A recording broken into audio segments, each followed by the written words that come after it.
Hi hello guys, ಎಲ್ಲರೂ ಕೂಡ ಜೈ Hind. KPTCL ಅಂತೇಳಿಕೆಶಿಂದ ಏನು ವಿದ್ಯುತ್ ಸರಬರಾಜಲ್ಲಿ ಏನು ಕಾಲ್ಫಾರ್ ಮಾಡಿರ್ತಕ್ಕಂಥ ಹುದ್ದೆಗಳು ಟೋಟಲ್ ಆಗಿ 2900 ಪ್ಲಸ್ ಹುದ್ದೆಗಳನ್ನ ಏನು ಕಾಲ್ಫಾರ್ ಮಾಡಿದ್ರಲ್ಲ.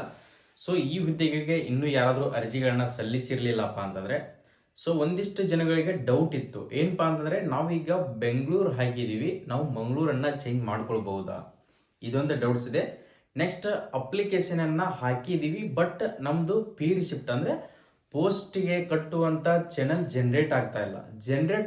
ಮತ್ತೆ ಇನ್ನಷ್ಟು ಜನಕ್ಕೆ ಡೌಟ್ ಏನಪ್ಪಾ ಅಂದ್ರೆ ಪೋಸ್ಟ್ ಆಫೀಸ್ ಚಾನಲ್ ಜನರೇಟ್ ಆಗಿದೆ, ಬಟ್ ಈ ಸೈನ್ ಆಧಾರ್ OTP ನಮಗೆ ಸಬ್ಮಿಟ್ ಆಗಿಲ್ಲ ಅಂತ ಹೇಳಿ ಇಷ್ಟು ಡೌಟ್ಗಳನ್ನ ಹೇಳ್ತಾ ಇದ್ದೀರಿ. ಮತ್ತೆ ನೆಕ್ಸ್ಟ್ ಅಪ್ಲಿಕೇಶನ್ ಅನ್ನು ಹಾಕುವಾಗ ಸ್ವಲ್ಪ ಮಿಸ್ಟೇಕ್ ಆಗಿದೆ, ಅದನ್ನು ಕರೆಕ್ಷನ್ ಮಾಡ್ಕೊಳ್ಳಬಹುದಾ, ಇವೆಲ್ಲ ಡೌಟ್ಗಳಿಗೆ ನಾನು ಕ್ಲಿಯರ್ ಆದಂತ ಮಾಹಿತಿಯನ್ನ ನೀಡ್ತಾ ಇದ್ದೀನಿ. ಕೇವಲ ನಿಮ್ಗೆ ಇನ್ನು ಉಳಿದಿರ್ತಕ್ಕಂಥದ್ದು 4 ದಿನ ಮಾತ್ರ ಅರ್ಜಿಯನ್ನ ಸಲ್ಲಿಸೋಕೆ ದಿನಾಂಕ ಕೂಡ ಉಳಿದಿದೆ. ಓಕೆ, ಇನ್ನು ಯಾರಾದರೂ ಅರ್ಜಿಗಳನ್ನ ಸಲ್ಲಿಸಿರ್ಲಿಲ್ಲಪ್ಪ ಅಂತಂದ್ರೆ ಇದಕ್ಕೆ ನೋಡ್ಕೊಡ್ರಿ, 10ನೇ ತರಗತಿ ಕಂಪ್ಲೀಟ್ ಆಗಿದ್ರೆ ಇದಕ್ಕೆ ಅರ್ಜಿಗಳನ್ನ ಸಲ್ಲಿಸಬಹುದು. ನೆಕ್ಸ್ಟ್ ಬಂದ್ಬಿಟ್ಟು ಇದರ ಅರ್ಜಿ ಪ್ರಾರಂಭ ದಿನಾಂಕ ಯಾವಾಗ ಆಗಿದೆಯಪ್ಪ ಅಂತಂದ್ರೆ 21/10/2024 ಇದು ಆನ್ಲೈನ್ ಮುಖಾಂತರ ಅರ್ಜಿಯನ್ನ ಸಲ್ಲಿಸೋಕೆ ನಿಮ್ಗೆ ಒಂದು ಅವಕಾಶವನ್ನ ಕೊಟ್ಟಿದ್ರು. ಟೋಟಲಿ ಬಂದ್ಬಿಟ್ಟು 1 ತಿಂಗಳವರೆಗೆ ನಿಮ್ಗೆ ಅವಕಾಶವನ್ನ ಕೊಟ್ಟಿದ್ರು. 1 ಮಂತ್ ಮಟ್ಟ ನಿಮ್ಗೆ ಅರ್ಜಿಯನ್ನ ಸಲ್ಲಿಸೋಕೆ ಅವಕಾಶವನ್ನ ಕೊಟ್ಟಿದ್ರು. ಇನ್ನು ಯಾರಾದ್ರೂ ಅರ್ಜಿಗಳನ್ನ ಹಾಕಿರ್ಲಿಲ್ಲಪ್ಪ ಅಂದ್ರೆ ಇನ್ನಷ್ಟು ಜನಗಳು ಏನ್ ಮಾಡ್ತಾ ಇದ್ರಪ್ಪ ಅಂದ್ರೆ ನಮ್ ಕನ್ನಡ ಮೀಡಿಯಂ ಮತ್ತು ಗ್ರಾಮೀಣ ಸರ್ಟಿಫಿಕೇಟ್ಗಳನ್ನ ನಾವು ಇನ್ನೂ ತೆಗೆಸ್ಕೊಂಡಿಲ್ಲ, ತೆಗೆಸ್ಕೊಂಡ ಮೇಲೇನೆ ಅರ್ಜಿಗಳನ್ನ ಸಲ್ಲಿಸಬಹುದಾ ಅಂತ ಹೇಳಿಕೆಸಿಂದ ನೀವು ಕೇಳ್ತಾ ಇದ್ದೀರಿ. ನಾನು ಹೇಳ್ತಾ ಇದ್ದೀನಿ ಕರೆಕ್ಟ್ ಆಗಿ ತಿಳಿದುಕೊಡ್ರಿ.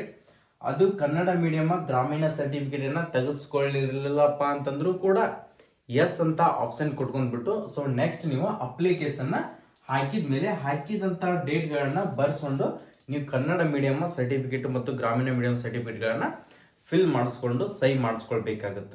ನೆಕ್ಸ್ಟ್ ಇನ್ನೊಂದಿಷ್ಟು ಜನಕ್ಕೆ ನೆಕ್ಸ್ಟ್ ಡೌಟ್ ಅನ್ನ ಹೇಳ್ತೀನಿ ಅನ್ಕೊಡ್ರಿ. ಕೊನೆಯ ದಿನಾಂಕ ಇದೆ 20ನೇ ತಾರೀಕಿಗೆ 20/11/2024 ಆನ್ಲೈನ್ ಮುಖಾಂತರ ಅರ್ಜಿಯನ್ನ ಸಲ್ಲಿಸುವ ದಿನಾಂಕ ಕೂಡ ಇರ್ತದೆ.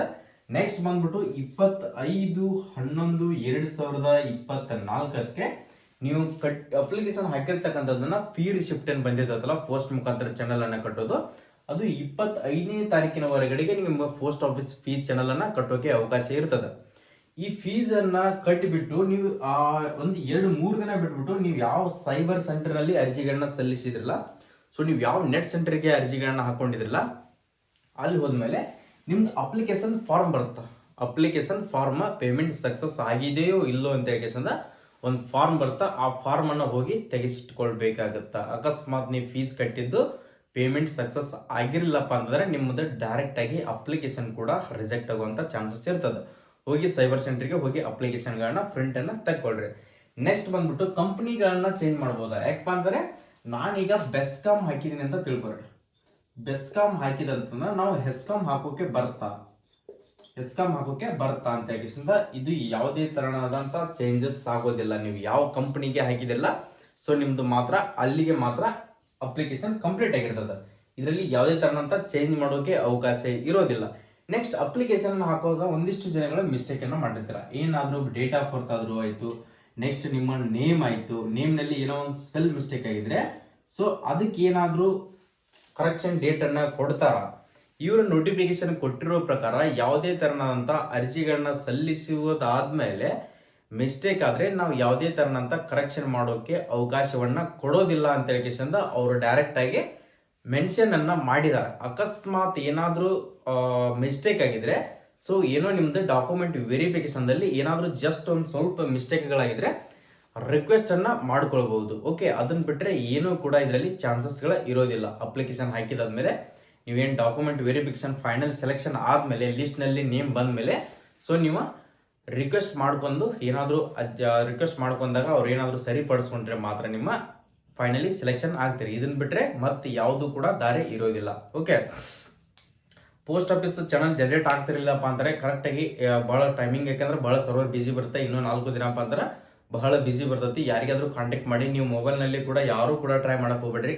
ನಾನು ಹೇಳ್ತಾ ಇದ್ದೀನಿ, ಮೊಬೈಲ್ನಲ್ಲಿ ಪೋಸ್ಟ್ ಆಫೀಸ್ ಚಾನಲ್ ಜನರೇಟ್ ಆಗುತ್ತೆ. ಜನರೇಟ್ ಆದ್ಮೇಲೆ ಹೋಗಿ ನಾನು PDF ತಗೊಂಡು ದುಡ್ಡನ್ನು ಉಳಿಸ್ಬೇಕಂತ ಯಾರಾದರೂ ನೀವು ಅನ್ಕೊಂಡಿದ್ರೆ ನಿಮ್ಮ ಲೈಫನ್ನು ನೀವೇ ವೇಸ್ಟ್ ಮಾಡ್ಕೋತೀರಿ. ಸೈಬರ್ ಸೆಂಟರ್ಗೆ ಹೋಗ್ರಿ, ಅವ್ರಿಗೆ ಗೊತ್ತಿರ್ತದ, ಅಲ್ಲಿ ನಿಮ್ಗೆ ಚಾನಲನ್ನು ಜನರೇಟ್ ಮಾಡಿ ಕೊಡ್ತಾರೆ. ಅದನ್ನು ಡೈರೆಕ್ಟಾಗಿ ನೀವು ಹೋಗಿ ಪೋಸ್ಟ್ ಮುಖಾಂತರ ಕಟ್ಟಲೇಬೇಕಾಗುತ್ತೆ. ಕಟ್ಟಲಿಲ್ಲಪ್ಪ ಅಂತಾರೆ ನಿಮ್ದು ಯಾವ ಅಪ್ಲಿಕೇಶನ್ ಕೂಡ ಸಬ್ಮಿಟ್ ಆಗೋದಿಲ್ಲ, ಡೈರೆಕ್ಟಾಗಿ ರಿಜೆಕ್ಟ್ ಆಗುತ್ತೆ. ಓಕೆ, ಈ ಮಾಹಿತಿಯನ್ನು ನಾನು ನಿಮ್ಗೆ ನೀಡಬೇಕಂತ ಹೇಳಿ ಈ ಮಾಹಿತಿಯನ್ನು ಕೊಟ್ಟಿದ್ದೀನಿ. ಕರೆಕ್ಟಾಗಿ ಅರ್ಜಿಗಳನ್ನ ಇನ್ನೂ ಹಾಕೊಂಡಿರಲಪ್ಪ ಅಂತಂದ್ರೆ ಹಾಕೊಳ್ರಿ.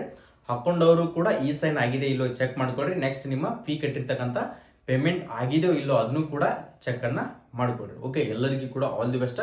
ಪ್ರತಿಯೊಬ್ಬರು ಕೂಡ ಅರ್ಜಿಗಳನ್ನ ಸಲ್ಲಿಸ್ಕೊಡ್ರಿ. ಎಕ್ಸಾಮ್ ನಡೆಸ್ತೀವಿ ಅಂತ ಹೇಳಿ ಸ್ಟ್ರೈಕ್ ಮಾಡ್ತಾ ಇದ್ದಾರೆ. ಎಕ್ಸಾಮ್ ನಡೆಸಿದ್ರಂಗೆ ಬಹಳಷ್ಟು ಒಳ್ಳೆಯದೇ ಆಗುತ್ತಾ. ಓಕೆ, ಎಲ್ಲರಿಗೂ ಕೂಡ ಆಲ್ ದಿ ಬೆಸ್ಟ್. ಜೈ ಹಿಂದ್. ಯಾರಾದರೂ ಫಸ್ಟ್ ಟೈಮ್ ನಮ್ಮ ಯೂಟ್ಯೂಬ್ ಚಾನಲ್ಗೆ ನೋಡ್ತಾ ಇದ್ರಪ್ಪ ಅಂತಂದರೆ ಪ್ರತಿಯೊಂದು ಅಪ್ಡೇಟ್, ಸ್ಟೇಟ್ ಗೌರ್ಮೆಂಟ್ ಆಗಿರಲಿ, ಸೆಂಟ್ರಲ್ ಗೌರ್ಮೆಂಟ್ ಆಗಿರಲಿ, ಯಾವುದೇ ಒಂದು ಪ್ರೈವೇಟ್ ಜಾಬ್ಗೆ ನೀವು ಟ್ರೈ ಮಾಡ್ತಾ ಇದ್ರಿ ಅನ್ಕೊಂಡಿದ್ರೆ ಪ್ರತಿಯೊಂದು ಇನ್ಫಾರ್ಮೇಷನನ್ನು ಅಚ್ಚುಕಟ್ಟಾಗಿ ಕನ್ನಡದಾಗ ಮಾಹಿತಿಗಳನ್ನು ನಾವು ಕೊಡ್ತಾನೆ ಇರ್ತೀವಿ. ಓಕೆ, ಕೆಳಗಡೆ ಕಾಣ್ತಿರ್ತಕ್ಕಂಥ ರೈಟ್ ಸೈಡ್ಗೆ ಸಬ್ಸ್ಕ್ರೈಬ್ ಬಟನ್ ಅಂತ ಕಾಣ್ತಾ ಇದೆ. ಈ ಸಬ್ಸ್ಕ್ರೈಬ್ ಬಟನ್ ಮೇಲೆ ಕ್ಲಿಕ್ ಮಾಡ್ಕೊಂಡ್ರೆ ನಾವು ಕೊಡ್ತಿರ್ತಕ್ಕಂಥ ಡೈಲಿ ಅಪ್ಡೇಟ್ಗಳು ನಿಮ್ಗೆ ನೋಟಿಫಿಕೇಶನ್ ಮುಖಾಂತರ ಬರ್ತಾನೆ ಇರ್ತದೆ. ಓಕೆ, ಜೈ ಹಿಂದ್, ಜೈ ಕರ್ನಾಟಕ.